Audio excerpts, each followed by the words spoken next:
Il existe une carte du monde que vous n'avez jamais vue. Une carte qui ne figure dans aucun atlas, qui n'est enseignée dans aucune école, qui n'apparaît sur aucun GPS. Et pourtant, c'est la carte la plus importante du XXIe siècle. Sur cette carte, les frontières traditionnelles s'effacent. Les océans ne séparent plus, ils relient. Les montagnes ne bloquent plus, elles sont percées. Les déserts ne sont plus des barrières, mais des autoroutes. Et au centre de cette carte, là où convergent toutes les lignes, tous les flux, toutes les routes, il n'y a plus Washington, il n'y a plus Londres, il n'y a plus Bruxelles, il y a Pékin. Cette carte existe. Elle est en train de se matérialiser sous nos yeux, kilomètre après kilomètre, port après port, dans le béton et l'acier. Pendant que le monde occidental débat, vote, hésite, la Chine construit. Elle ne fait pas de discours sur l'avenir. Elle le coule dans le ciment. Elle ne promet pas le développement. Elle le livre clé en main avec une facture qui ne se paie pas en dollars, mais en souveraineté. Nous sommes en train d'assister à quelque chose d'inédit dans l'histoire humaine. Un empire qui grandit sans conquête militaire. Une domination qui s'installe sans occupation. Une colonisation qui se fait à l'invitation des colonisés. Car c'est cela le génie de la stratégie chinoise. Elle a compris que dans le monde moderne, on ne soumet plus les nations par la force. On les achète, on ne les envahit plus. On les endette, on ne les contrôle plus par les armes. On les tient par les infrastructures dont elles ne peuvent plus se passer. 2013. Xi Jinping monte sur une estrade à Astana, au Kazakhstan. Il prononce 2 mots qui vont transformer le destin de 70 pays. Nouvelle route. Ce jour-là naît officiellement ce que le monde appellera les nouvelles routes de la soie. Un nom poétique, presque romantique, choisi avec une précision chirurgicale. Un nom qui évoque l'âge d'or où les caravanes chinoises traversaient l'Eurasie, où la soie et les épices reliaient Shangan à Venise. Mais derrière cette nostalgie calculée se cache la stratégie la plus ambitieuse du XXIe siècle. 1000 milliards de dollars. Laissez ce chiffre résonner un instant. C'est ce que la Chine a promis d'investir. Pour vous donner une idée de l'échelle, c'est plus que le plan Marshall ajusté à l'inflation. C'est l'équivalent du PIB de l'Espagne. C'est construire une centaine de tours Eiffel en or massif. Sauf que contrairement à ces monuments imaginaires, les investissements chinois transforment physiquement la géographie du pouvoir mondial. Les stratèges de Pékin ont d'abord tracé des lignes sur une carte. Une ligne terrestre qui part du cœur industriel de la Chine, traverse l'Asie centrale, la Russie, pour atteindre l'Europe. Une ligne maritime qui contourne l'Asie du Sud-Est, traverse l'océan Indien, remonte la mer Rouge, pénètre en Méditerranée. Ces lignes ne sont pas restées des traits sur le papier. Elles sont devenues du béton, de l'acier, des kilomètres de rails brillants sous le soleil du désert. J'ai vu ces routes de mes propres yeux. J'ai marché sur des chantiers titanesques au milieu du Laos, où la jungle recule devant les bulldozers chinois. J'ai observé des trains de marchandises quitter Yiwu pour rejoindre Madrid, traversant 8 pays, parcourant 13 000 kilomètres. Ce n'est pas un symbole, c'est un message. Les routes du commerce mondial ne partent plus de Londres ou New York, elles partent de Pékin.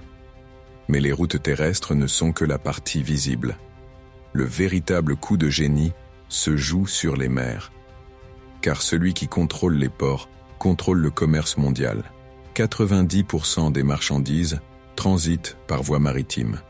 Et la Chine l'a compris avant tout le monde. Prenez le port du Pirée, en Grèce. Il y a 15 ans, c'était un port méditerranéen en déclin, étouffé par les dettes, abandonné par l'Europe. Aujourd'hui, c'est le 4e port le plus actif du continent. La transformation, elle porte la signature de COSCO, le géant maritime chinois. En moins d'une décennie, le trafic a triplé. Les conteneurs qui quittent Shanghai arrivent à Athènes comme chez eux. De là, ils sont acheminés par train vers Budapest, Belgrade, Vienne. Une chaîne logistique silencieuse qui contourne les centres traditionnels du pouvoir européen. Mais le Pirée n'est qu'une perle, dans un collier beaucoup plus vaste. Hambantota au Sri Lanka, Gwadar au Pakistan, Djibouti dans la Corne de l'Afrique, Darwin en Australie. Regardez ces noms sur une carte, tracez des lignes entre eux. Vous verrez apparaître quelque chose d'extraordinaire. Un réseau de points stratégiques qui encercle littéralement l'océan Indien et au-delà. Les stratèges occidentaux l'appellent le collier de perles. Mais ce nom est trompeur. Un collier se porte. Celui-ci se referme. À Djibouti, exactement là où la mer Rouge rencontre l'océan Indien, la Chine a construit sa première base militaire à l'étranger. Officiellement pour lutter contre la piraterie, en réalité pour surveiller le passage de 40% du pétrole mondial. Chaque tanker qui passe sous les jumelles chinoises est un rappel de qui tient vraiment les clés du commerce énergétique mondial. Au Sri Lanka, l'histoire est encore plus révélatrice. La Chine a financé la construction du port de Hambantota. Un port moderne, surdimensionné pour les besoins locaux, construit dans une zone où les éléphants sont plus nombreux que les habitants. Le gouvernement sri-lankais a accepté avec enthousiasme. Les prêts chinois pleuvaient comme une mousson bienvenue. Puis est venu le moment de rembourser. Le Sri Lanka ne pouvait pas. La Chine n'a pas envoyé de collecteur de dette. Elle a proposé une solution élégante. Convertissons la dette en propriété. Aujourd'hui, Hambantota est un port chinois, loué pour 99 ans. C'est le génie de la stratégie chinoise. Elle ne conquiert pas. Elle endette. Elle ne menace pas. Elle propose. Elle ne prend pas. Elle reçoit en paiement. Et une fois qu'un pays a cédé un port, une route, un aéroport, le retour en arrière est presque impossible. Car ces infrastructures deviennent vitales. Elles deviennent le système sanguin de l'économie nationale. Les retirer, c'est s'asphyxier. Le Pakistan illustre parfaitement cette dépendance orchestrée. Le corridor économique Chine-Pakistan, 62 milliards de dollars d'investissement. Des centrales électriques qui éclairent des villes entières. Des autoroutes qui traversent des régions restées isolées depuis l'indépendance. Le port de Gwadar transformé en porte d'entrée vers l'Asie centrale. Pour le Pakistan, c'est un miracle économique. Pour la Chine, c'est un accès direct au golfe Persique, contournant le détroit de Malacca que les États-Unis pourraient bloquer en cas de conflit. L'Afrique est devenue le laboratoire de cette expansion. De Djibouti à Mombasa, de Dar es Salaam à Lagos, la Chine finance, construit, modernise. Elle offre ce que l'Occident ne donne plus, des infrastructures sans conditions politiques apparentes, pas de leçons sur la démocratie, pas de conditionnalité sur les droits de l'homme, juste du béton, de l'acier et des prêts. Les dirigeants africains signent avec soulagement. Enfin quelqu'un qui ne leur fait pas la morale. Enfin quelqu'un qui construit. Mais chaque route construite, chaque port modernisé, chaque centrale électrique érigée, c'est une dette qui s'accumule. Et ces dettes ne sont pas de simples lignes dans un bilan comptable. Ce sont des chaînes invisibles qui lient les nations à Pékin. Quand vient le moment de rembourser, et que les caisses sont vides, la Chine ne saisit pas. Elle négocie. Elle propose des arrangements. Une concession de 99 ans ici. Des droits d'exploitation exclusifs là. Une base militaire déguisée en installation logistique ailleurs. C'est ce qu'on appelle la diplomatie du piège de la dette. Un terme que Pékin rejette avec indignation, parlant plutôt de coopération gagnant-gagnant. Mais les chiffres parlent d'eux-mêmes. 8 pays sont déjà en situation de surendettement critique envers la Chine. 23 autres sont en zone de danger. Et la liste s'allonge chaque année. L'Europe elle-même n'est pas immunisée. Quand la Grèce s'effondrait sous le poids de sa dette, quand l'Union européenne imposait l'austérité, la Chine est arrivée avec des liquidités. Elle a acheté le Pirée. Elle a investi dans les infrastructures. Les Grecs y ont vu un sauveur. Bruxelles y a vu trop tard une brèche dans la forteresse européenne. Aujourd'hui, des entreprises chinoises possèdent ou opèrent des parts significatives dans les ports d'Anvers, Rotterdam, Zeebrugge, Valence, Bilbao. Elles ne prennent jamais tout. Juste assez. 10% ici. 25% là. Jamais assez pour déclencher l'alarme. Toujours assez pour avoir un siège à la table des décisions. Le plus fascinant, c'est la patience. La Chine ne pense pas en trimestre comme Wall Street. Elle ne pense pas en mandat comme les démocraties occidentales. Elle pense en générations. Un port acquis aujourd'hui sera encore chinois dans 50 ans. Une route construite maintenant créera des dépendances pour un siècle. C'est une vision du temps que l'Occident a perdue, obsédé par l'immédiateté des résultats. Cette patience se manifeste dans la construction même des infrastructures. Quand vous marchez sur un pont construit par la Chine en Afrique, quand vous voyez une gare ferroviaire chinoise en Asie centrale, ce qui frappe, c'est le surdimensionnement. Tout semble trop grand, trop large, prévu pour un trafic qui n'existe pas encore. Mais c'est cela, la vision. Construire pour le monde de 2050. Un monde où tous les chemins mèneront à Pékin. Les trains de marchandises qui relient la Chine à l'Europe sont un exemple parfait. Économiquement, ils ne sont pas encore rentables. Le transport maritime reste moins cher. Mais la Chine subventionne massivement ses lignes ferroviaires. Pourquoi ? Parce qu'elle ne calcule pas en termes de profit immédiat. Elle calcule en termes de dépendance créée, d'habitudes formées, de routes alternatives établies. Le jour où le transport maritime sera perturbé, par un conflit, une crise, un blocus, ces rails seront là. Et ceux qui les contrôlent dicteront les termes du commerce mondial. La technologie est l'autre face de cette conquête silencieuse.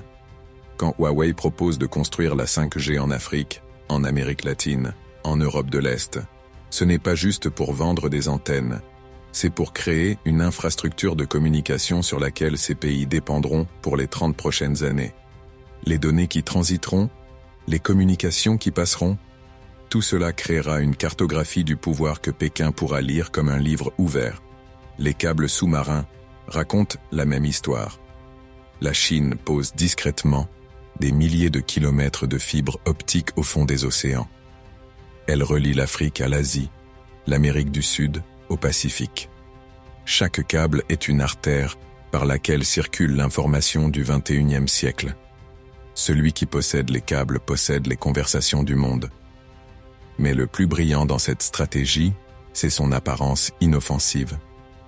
La Chine ne se présente jamais comme un empire. Elle se présente comme un partenaire commercial. Elle ne parle pas de domination mais de développement mutuel. Elle n'impose pas son modèle politique, du moins pas ouvertement. Elle offre juste des routes, des ponts, des ports. Des choses concrètes, tangibles, utiles. Face à cela, les sermons occidentaux sur la démocratie paraissent soudain très abstraits.